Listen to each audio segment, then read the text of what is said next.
नमस्कार दोस्तों, मैं डॉक्टर धर्मेंद्र कुमार त्रिपाठी,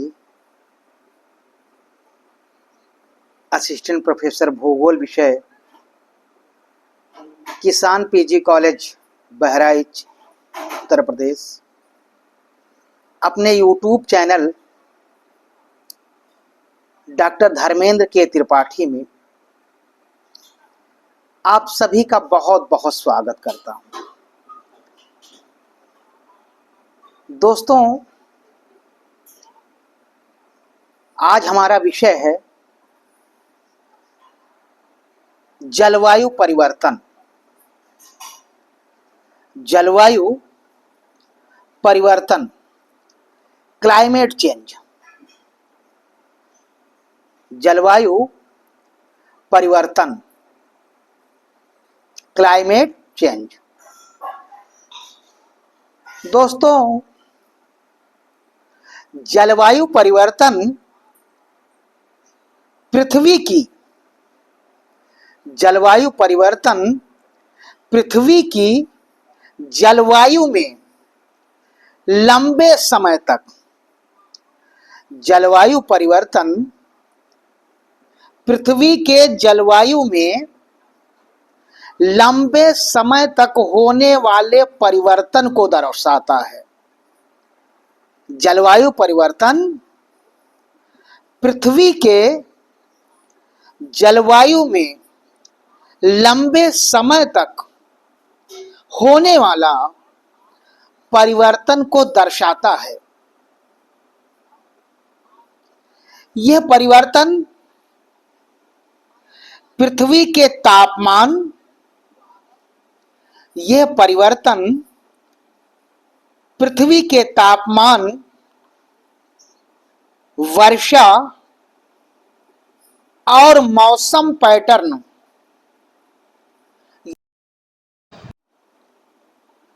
पृथ्वी के तापमान, वर्षा और मौसम पैटर्न में बदलाव के रूप में होता है। में बदलाव के रूप में होता है। दोस्तों, पर्यावरण की यह विशेषता है कि इसमें परिवर्तन होता रहता है। पर्यावरण की यह विशेषता है कि इसमें परिवर्तन होता रहता है। यह परिवर्तन तात्कालिक भी होता है और कभी कभी दूरगामी। पर्यावरण की यह विशेषता है कि इसमें परिवर्तन होता रहता है और यह परिवर्तन कभी कभी तात्कालिक होता है तो कभी कभी दूरगामी होता है। इस परिवर्तन में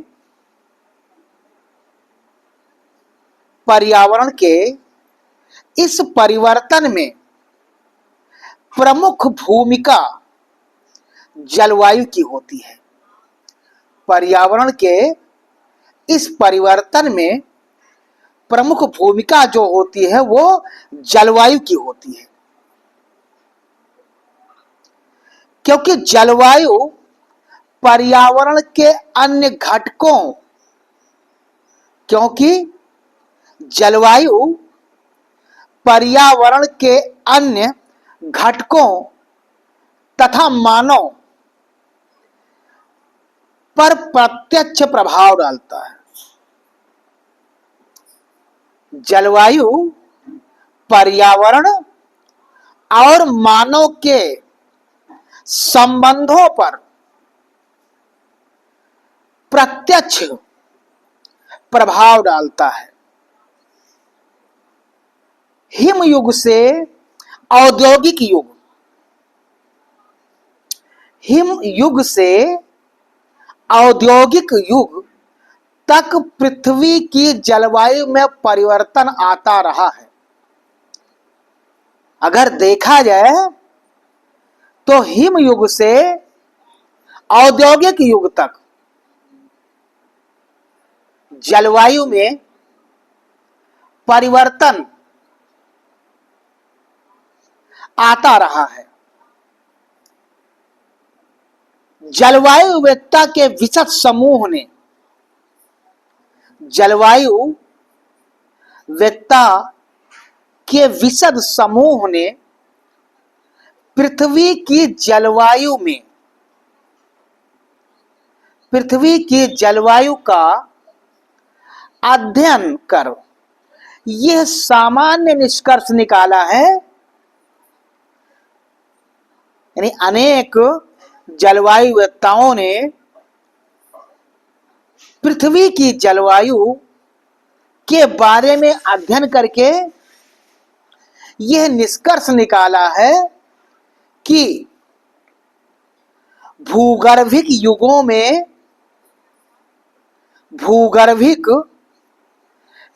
में पृथ्वी के तापमान में अनेक परिवर्तन आए हैं और विगत 8 लाख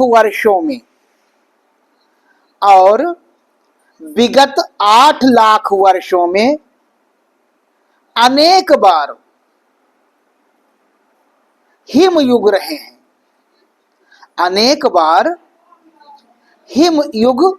हैं। हिमयुग पृथ्वी के भूतकाल के जलवायु परिवर्तन के द्योतक हैं। जलवायु परिवर्तन के प्रमाण हैं, जिनका कारण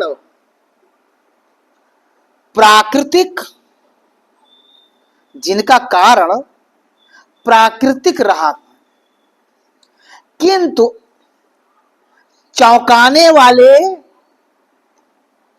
तथ्य यह है कि मानवीय क्रियाओं द्वारा जलवायु परिवर्तन हो रहा है। सबसे प्रमुख चौंकाने वाला तथ्य यह है कि मानव के अनेक प्रकार की क्रियाओं के द्वारा ही जलवायु परिवर्तन हो रहा है। वैज्ञानिक तथ्य ये स्पष्ट करते हैं। अनेक जलवायुवेत्ताओं के तथ्य इस बात को स्पष्ट करते हैं कि पृथ्वी की जलवायु में परिवर्तन हो रहा है, कि पृथ्वी की जलवायु में परिवर्तन हो रहा है। वैज्ञानिक का अनुमान है, वैज्ञानिकों का अनुमान है कि वर्ष 2050 तक, जलवायुवेत्ताओं का अनुमान है कि वर्ष 2050 तक विश्व के तापमान में 1.5 डिग्री सेंटीग्रेड से 4.5 डिग्री सेंटीग्रेड तापमान। भूगोलवेत्ताओं और जलवायुवेत्ताओं का मानना है कि वर्ष 2050 तक पृथ्वी के तापमान में 1.5 डिग्री सेंटीग्रेड से 4.5 डिग्री सेंटीग्रेड तापमान वृद्धि हो सकती है। 1.5 डिग्री सेंटीग्रेड से 4.5 डिग्री सेंटीग्रेड तापमान में वृद्धि हो सकती है। विश्व तापमान में वृद्धि होना संसार के तापमान में वृद्धि होना वर्तमान में पर्यावरण की एक बहुत बड़ी समस्या तापमान में वृद्धि होना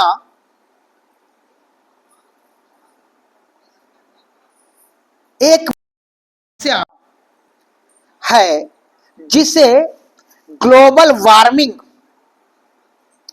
के नाम से संबोधित किया जाता है। सबसे बड़ी समस्या है जिसे ग्लोबल वार्मिंग के नाम से संबोधित किया जाता है। विश्व जलवायु तंत्र, विश्व जलवायु तंत्र के तापमान में वृद्धि,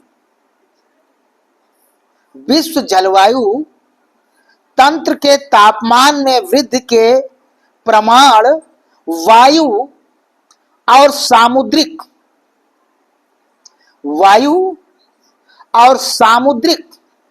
जल के तापमान में वृद्धि, हिम पिघलने की प्रवृत्ति एवं सामुद्रिक तल में औसतन वृद्धि द्वारा दिखाई पड़ रहा है या परिलक्षित हो रहा है। पृथ्वी की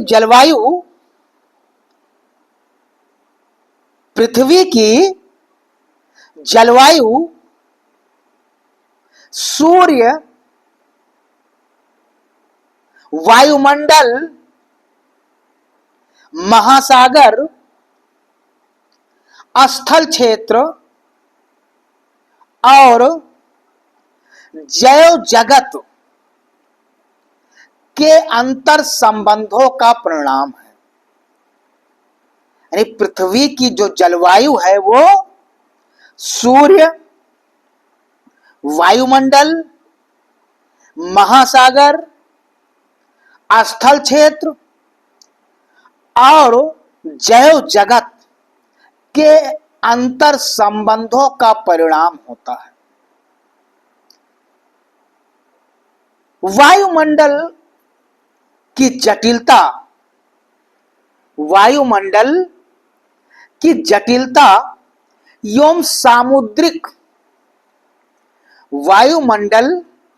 की जटिलता और सामुद्रिक धाराओं के अंतर,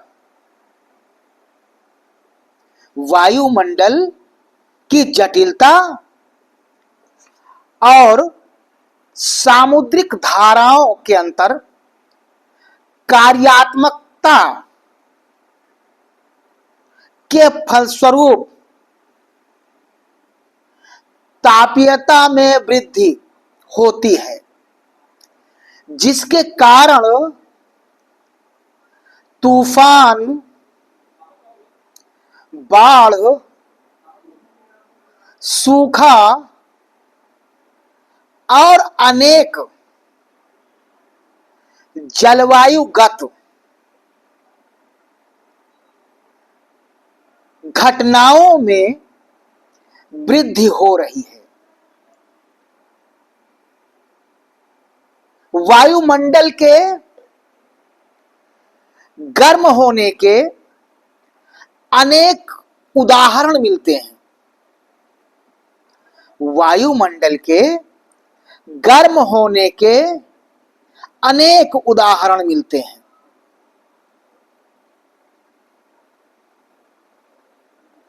जैसे विगत शताब्दी के 9 सबसे अधिक गर्म वर्ष 1988 के पश्चात रहे हैं। इनमें जुलाई 1988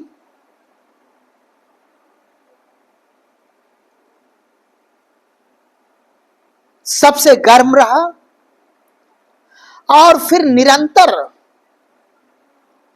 तापमान में वृद्धि होती जा रही है। भारत में विगत 50 वर्षों में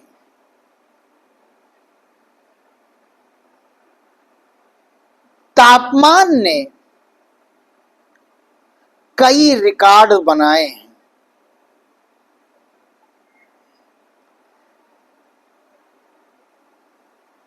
इसका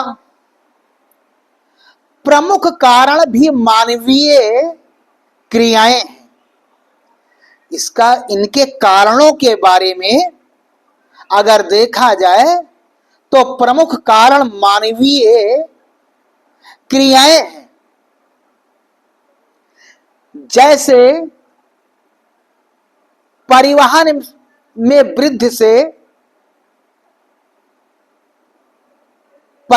में वृद्धि से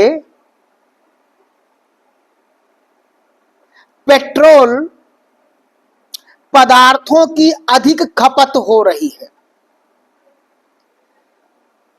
विद्युत उत्पादन, अनेक इस्पात उद्योग, सीमेंट उद्योग, प्लास्टिक तथा अनेक प्रकार के औद्योगिक कारखाने में लगातार वृद्धि हो रही है। साथ ही साथ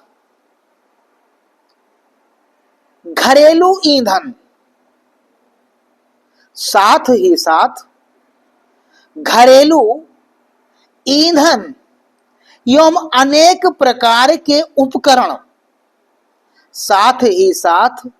घरेलू ईंधन और अनेक प्रकार के उपकरण जैसे फ्रिज, एयर कंडीशनर आदि के उत्सर्जन से निकलने वाली गैसें भी तापमान के वृद्धि का प्रमुख कारण रही हैं। साथ ही साथ वनोन्मूलन एवं अनेक प्रकार के ईंधन से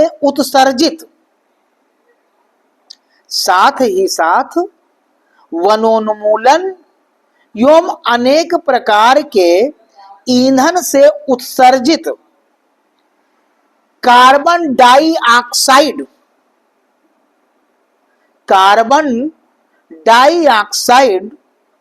विश्व तापमान के वृद्धि में प्रमुख कारण रहा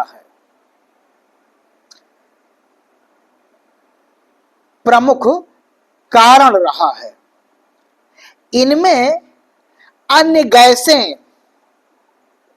जैसे methane, nitrous oxide, chlorofluorocarbon, hydrofluorocarbon का भी महत्वपूर्ण योगदान रहा है।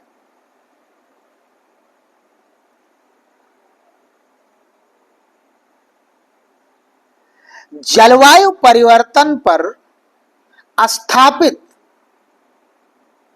अंतर्राष्ट्रीय संस्था IPCC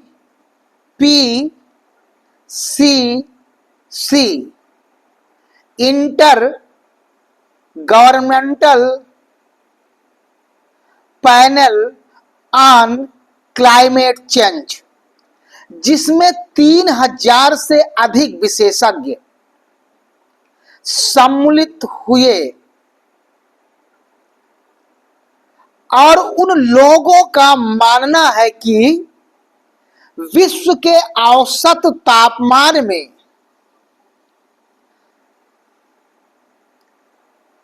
2100 तक, 1.8 डिग्री सेंटीग्रेड से 4 डिग्री सेंटीग्रेड तक वृद्धि हो जाएगी। इस प्रकार तापमान की अप्रत्याशित वृद्धि, इस प्रकार तापमान की अप्रत्याशित वृद्धि का प्रभाव वैश्विक जल चक्र, पारिस्थितिकी, अनेक प्रकार के फसलों का उत्पादन तथा अन्य प्रक्रमों पर लगातार पड़ता जा रहा है। यह प्रभाव अपेक्षाकृत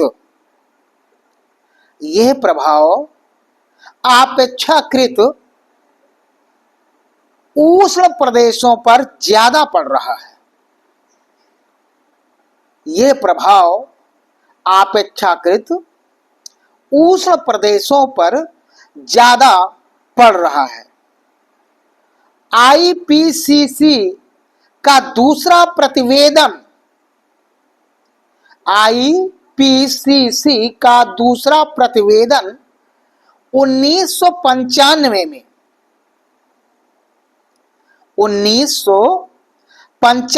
में प्रकाशित हुआ। इसमें यह प्रतिपादित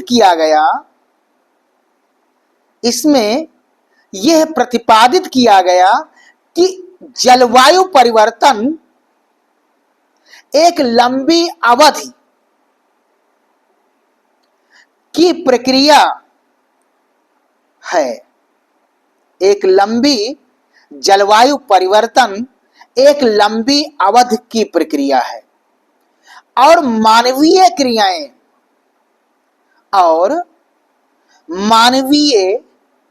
क्रियाएं इसका प्रमुख कारण रही हैं। जलवायु परिवर्तन का वर्तमान संदर्भ में प्रमुख संबंध ग्लोबल वार्मिंग, जलवायु परिवर्तन का प्रमुख संबंध वर्तमान समय में ग्लोबल वार्मिंग अर्थात वैश्विक तापमान, ग्लोबल वार्मिंग अर्थात वैश्विक तापमान वृद्धि से है।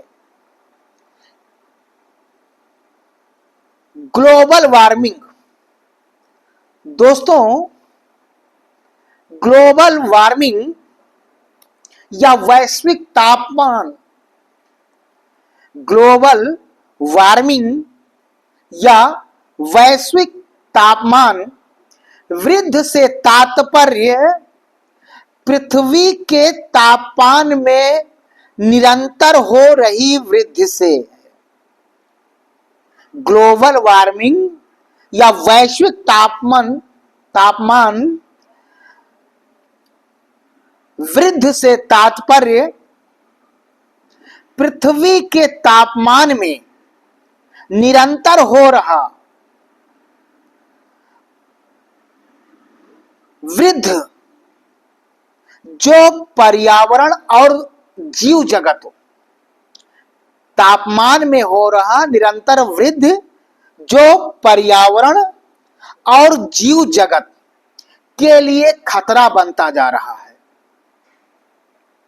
पर्यावरण, तापमान में वृद्धि पर्यावरण एवं जीव जगत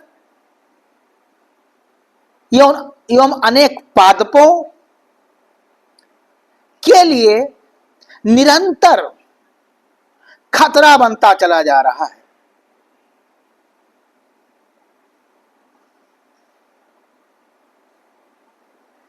पृथ्वी के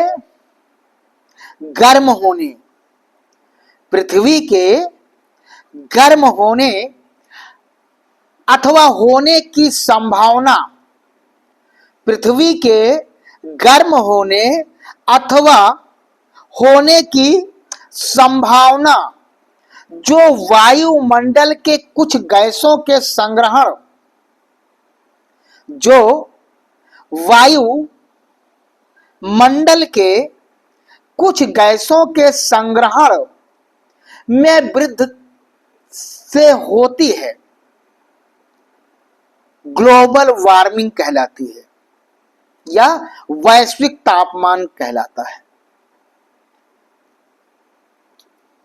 एक और परिभाषा में देखते हैं, विश्व के तापमान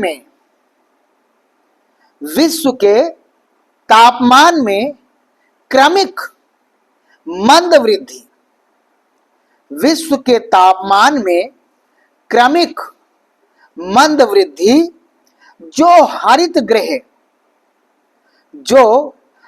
गृह गैसों के प्रभाव से होती हैं, वैश्विक तापन कहलाती है।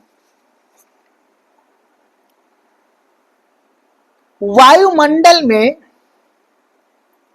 गैसों का जब तक संतुलन बना रहता है, वायुमंडल में अनेक प्रकार की गैसों का जब तक संतुलन बना रहता है, तब तक वायुमंडलीय तापमान समतुल्य रहता है। जब तक वायुमंडल में विभिन्न प्रकार की जो गैसें होती हैं उनमें संतुलन बना रहता है, तब तक वायुमंडलीय तापमान भी समतुल्य रहता है। किंतु जैसे ही कार्बन डाइऑक्साइड, नाइट्रोजन ऑक्साइड तथा मीथेन जैसी गैसें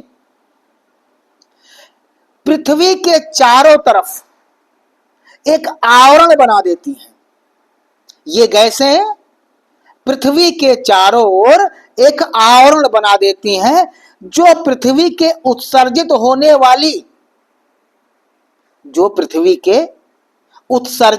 होने वाली गर्मी को वायुमंडल से जाने नहीं देता है। वो लेयर जो बन जाती है वो पृथ्वी से उत्सर्जित होने वाली गर्मी को वायुमंडल से बाहर नहीं जाने देता, जिसके फलस्वरूप वायुमंडलीय तापमान और पृथ्वी के तापमान में वृद्धि होने लगती है। यही वृद्धि ग्लोबल वार्मिंग कहलाती है। वैश्विक तापमान, यही जो वृद्धि है यही ग्लोबल वार्मिंग कहलाती है। ग्लोबल वार्मिंग की विचारधारा मुख्यतः 20वीं शताब्दी के अंतिम दशक में, ग्लोबल वार्मिंग की विचारधारा मुख्यतः 20वीं शताब्दी के अंतिम दशक में प्रमुखता से उभरा। यद्यपि इससे पूर्व भी अनेक वैज्ञानिकों ने इस तथ्य को उजागर किया था, किंतु उस पर विश्वव्यापी दृष्टिकोण नहीं बन सका। 1903 में ही स्वात एरेनस नामक वैज्ञानिक ने ग्रीन हाउस गैसों के कारण पृथ्वी के तापमान में वृद्धि का सिद्धांत प्रस्तुत किया। इसके पश्चात 1938 में इंग्लैंड के G.S. कैलेंडर ने तथा 1955 में हंगरी के वैज्ञानिक वेर्न न्यूमैन ने ग्रीन हाउस गैसें के उत्सर्जन और उनके पर्यावरण पर पड़ने वाले हानिकारक पर्यावरण पर पड़ने वाले हानिकारक प्रभावों का वर्णन किया। 1958 में अमेरिकी वैज्ञानिक 1958 में अमेरिकी वैज्ञानिक प्लास ने कार्बन डाइऑक्साइड 1958 में अमेरिकी वैज्ञानिक प्लास ने कार्बन डाइऑक्साइड तथा क्लोरोफ्लोरोकार्बन गैसों के कारण पर्यावरण में विषाक्त होने का सिद्धांत प्रस्तुत किया। इसके पश्चात अनेक विद्वानों ने इस दिशा में अपने अपने अध्ययन को प्रस्तुत किया, जिनके कारण विश्व का ध्यान इस ओर आकृष्ट होने लगा कि ये समस्या गंभीरता के प्रति गया और 1979 में जेनेवा में पहले जलवायु सम्मेलन में और 1979 में जेनेवा में पहले जलवायु सम्मेलन में इस समस्या का विस्तार से चर्चा की गई। 1980 में ऑस्ट्रिया 1980 में ऑस्ट्रिया में आयोजित संयुक्त राष्ट्र पर्यावरण कार्यक्रम एवं विश्व मौसम विज्ञान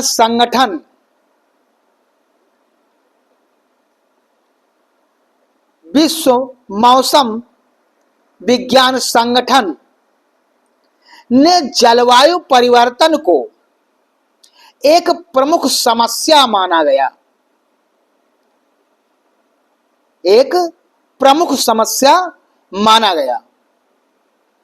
संयुक्त राष्ट्र संघ ने इस दिशा में महत्वपूर्ण कार्य किए हैं। संयुक्त राष्ट्र संघ ने जलवायु परिवर्तन की दिशा में महत्वपूर्ण कार्य किए हैं। एक रिपोर्ट के अनुसार अगर देखा जाए तो जलवायु परिवर्तन और मानव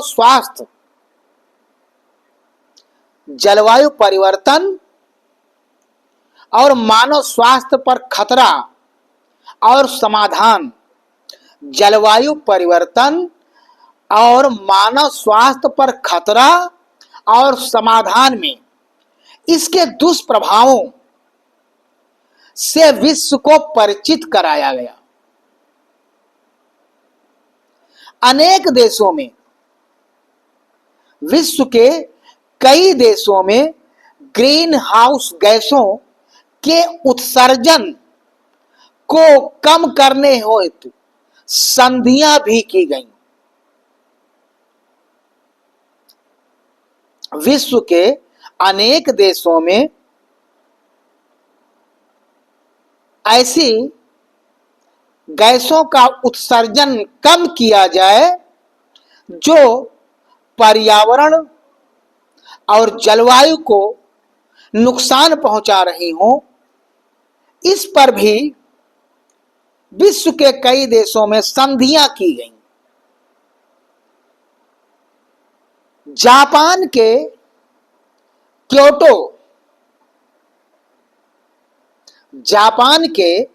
क्योटो शहर में 1997 में जलवायु परिवर्तन पर जापान के क्योटो शहर में 1997 में जलवायु परिवर्तन पर विशेषज्ञों का सम्मेलन बुलाया गया।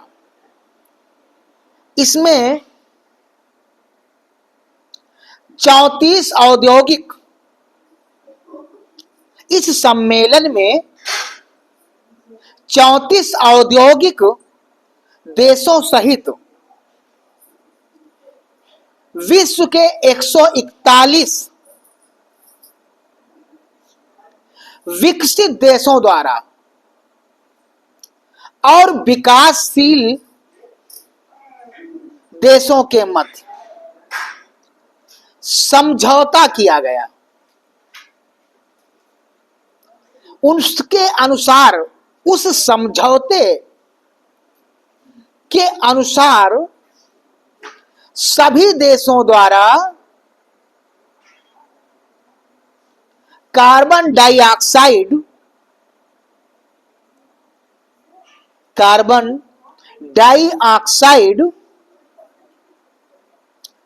और अन्य प्रमुख गैसें जो तापमान वृद्धि में सहायक हो रही हैं, पर अंकुश लगाने और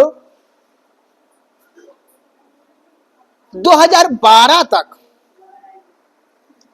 और 2012 तक इनके स्तर में 2% तक कमी करने पर सहमत जताई गई।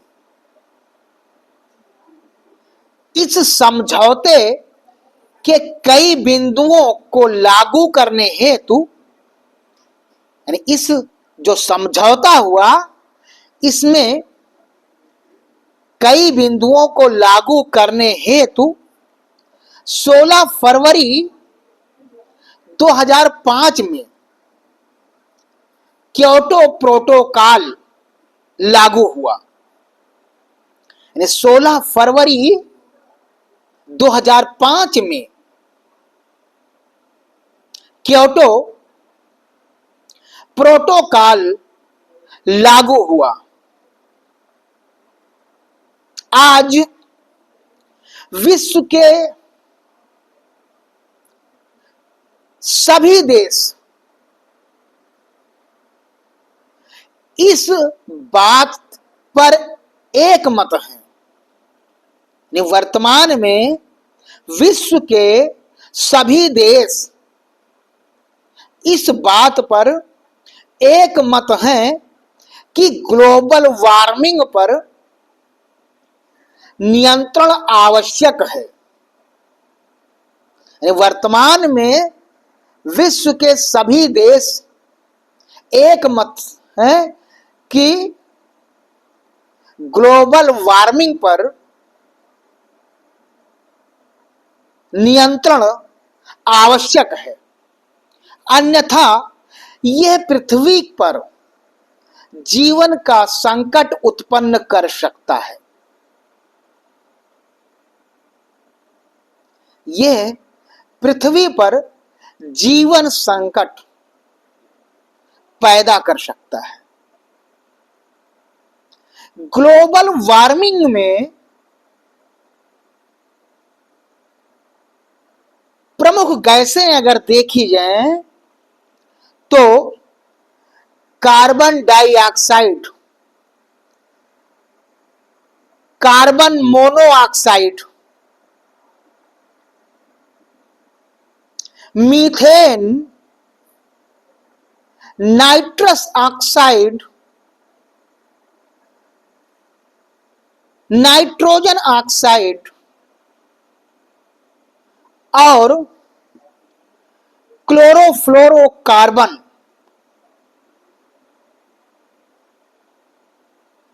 की महत्वपूर्ण भूमिका रहती है।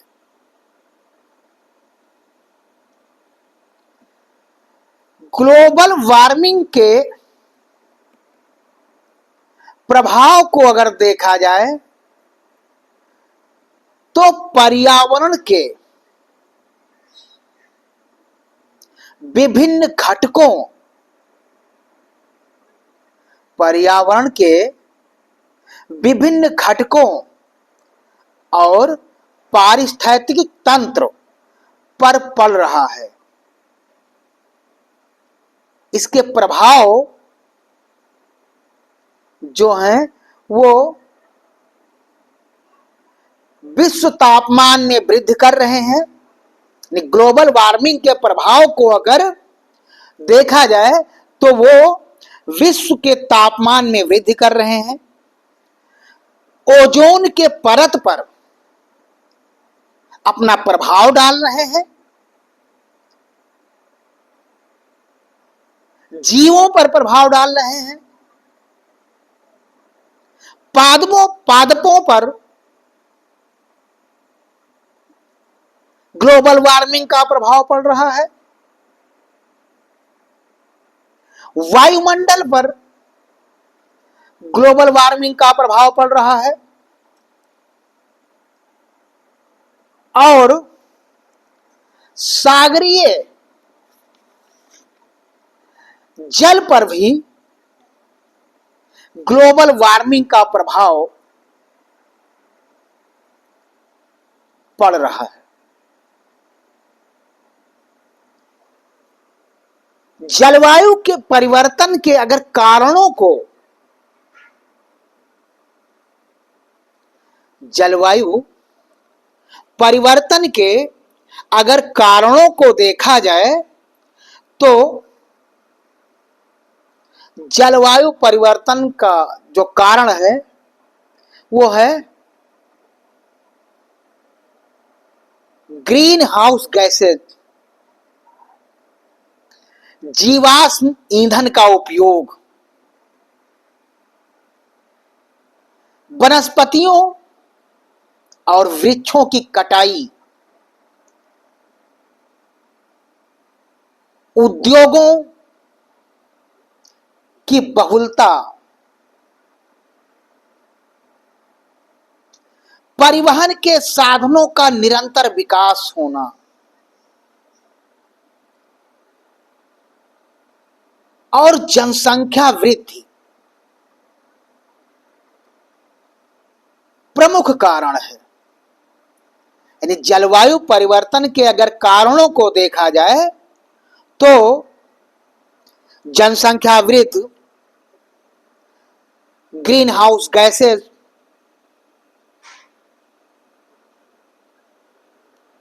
जीवाश्म ईंधन का उपयोग,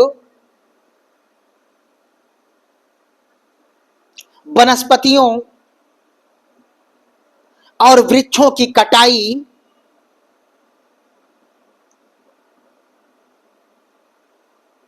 अनेक प्रकार के उद्योगों की बहुलता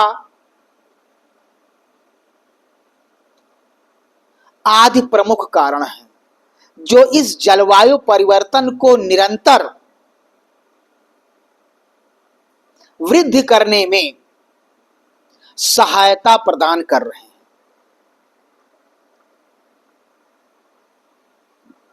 अगर जलवायु परिवर्तन के प्रभाव को देखा जाए, अगर जलवायु परिवर्तन के प्रभाव को देखा जाए तो जलवायु परिवर्तन के प्रभाव से तापमान में वृद्धि, वर्षा में बदलाव, तापमान में वृद्धि, वर्षा में बदलाव, यानी वर्षा जो होती है अनियंत्रित हो जाती है, असीमित हो जाती है, कभी ज्यादा कभी कम, तो वर्षा की प्रकृति में बदलाव हो जाता है, मौसम की चरम स्थितियां हो जाती हैं, मौसम की चरम स्थितियां हो जाती हैं, जैसे बाढ़, सूखा, अनेक प्रकार के तूफान,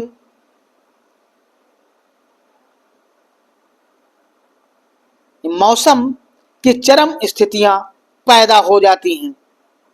जलवायु परिवर्तन के प्रभाव से।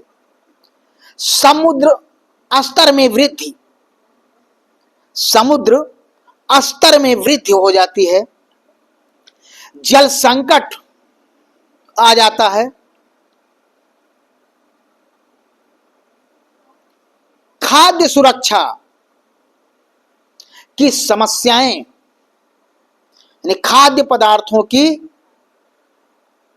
समस्याएं उत्पन्न हो जाती हैं, क्योंकि अधिक तापन के कारण उत्पादकता पर भी असर पड़ने लगता है, तो खाद्य सुरक्षा की भी समस्याएं आती हैं। तापमान वृद्धि का प्रभाव मानव के स्वास्थ्य,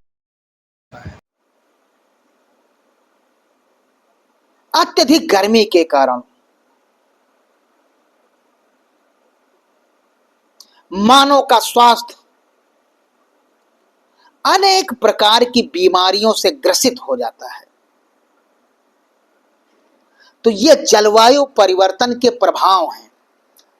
तापमान में वृद्धि, वर्षा में बदलाव, मौसम की चरम स्थितियां, बाढ़, सूखा, तूफान, समुद्र स्तर में वृद्धि, जल संकट, खाद्य सुरक्षा की समस्याएं और स्वास्थ्य समस्याएं, ये जलवायु परिवर्तन का प्रभाव इन पर दिखाई देने लगता है।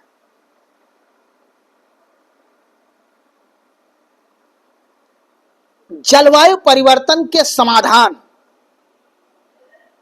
जो जलवायु परिवर्तन लगातार होता जा रहा है, तापमान में वृद्धि होती जा रही है, तो जलवायु परिवर्तन के समाधान क्या करना चाहिए हमको?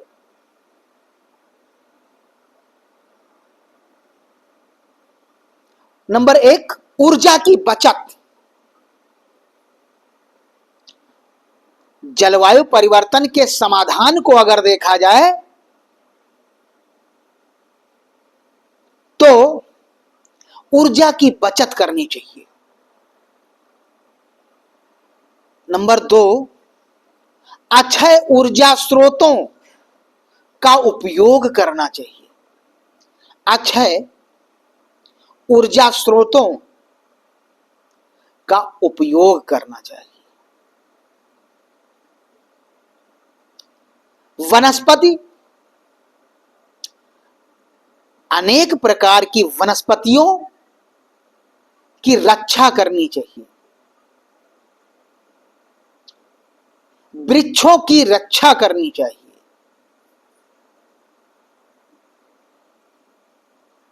जीवाश्म ईंधन का कम उपयोग करना चाहिए। जीवाश्म ईंधन का कम उपयोग करना चाहिए। साथ ही साथ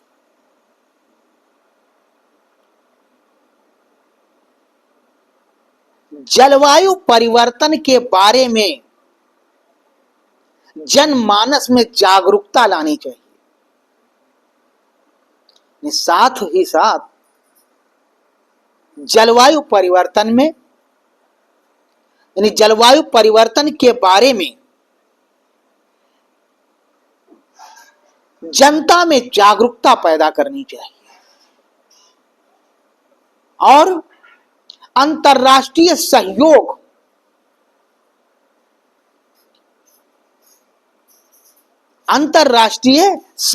एक राष्ट्र से दूसरे राष्ट्र का जलवायु परिवर्तन के मुद्दे पर सहयोग की भावना विकसित होनी चाहिए। यानी जलवायु परिवर्तन के समाधान को अगर देखा जाए तो ऊर्जा की बचत करनी चाहिए, अक्षय ऊर्जा के स्रोतों का उपयोग करना चाहिए, वनस्पतियों की रक्षा करनी चाहिए, वृक्षों की रक्षा करनी चाहिए, जीवाश्म ईंधनों का कम उपयोग करना चाहिए, जलवायु परिवर्तन के बारे में लोगों में जागरूकता पैदा करनी चाहिए, साथ ही साथ अंतर्राष्ट्रीय सहयोग की भावना भी विकसित करनी चाहिए। तो ये जलवायु परिवर्तन के समाधान के कारक हो सकते हैं। इन कारकों के आधार पर जलवायु परिवर्तन के समाधान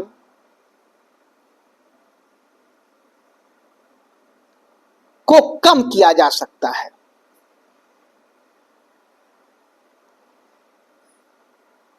जलवायु परिवर्तन का अगर महत्व देखा जाए,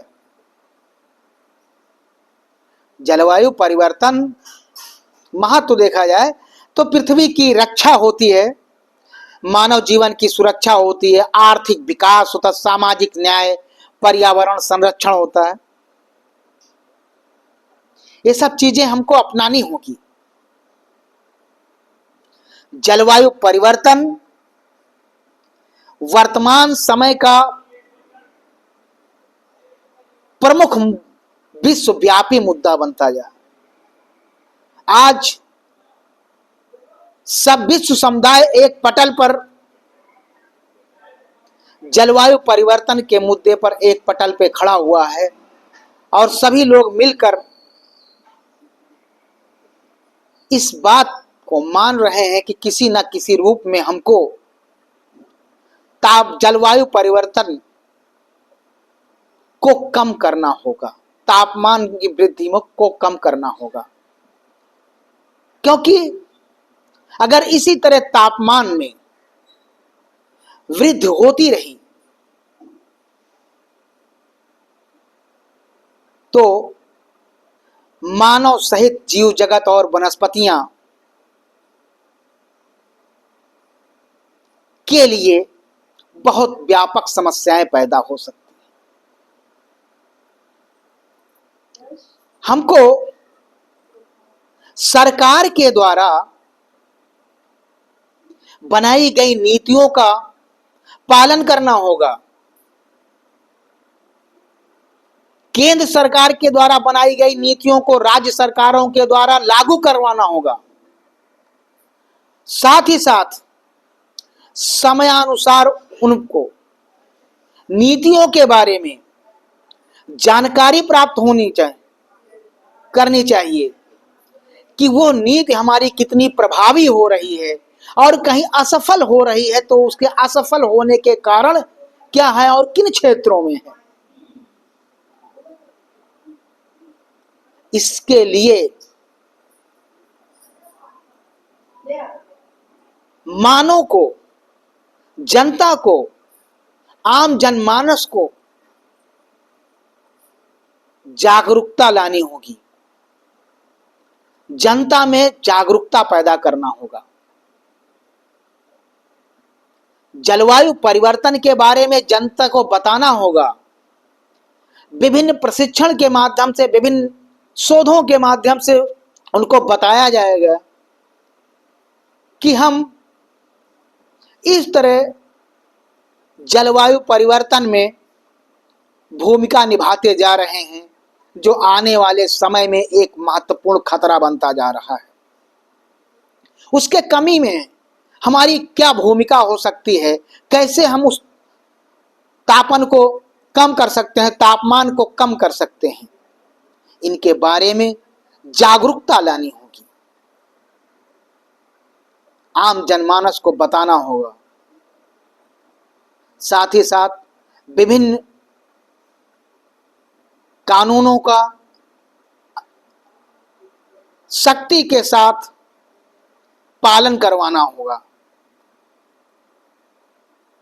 तभी हम इस विश्वव्यापी समस्या से थोड़ी बहुत निजात पा सकते हैं। और वो हमको करना ही होगा।